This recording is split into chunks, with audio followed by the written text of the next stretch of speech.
Maayong hapon sa tanan. So welcome sa ako ang vlog. So naata karon sa Kisa Church diri sa Binwa City. So atong tan-awon ang maong simbahan nga naa sa akong libot. Dali magpupanda. Gate mao nang entrance. Unya kanimoy ilang parish hall. So, mao ni ang simbahan. Nindot kayo ang structure sa ilahang simbahan.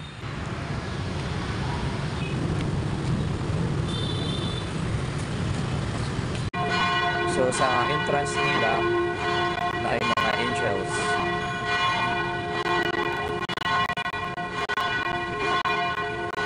So founded siya 1970. So makita ninyo nindot kaayo ang church entrance sa simbahan.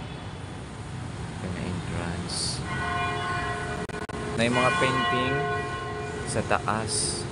So 14 station na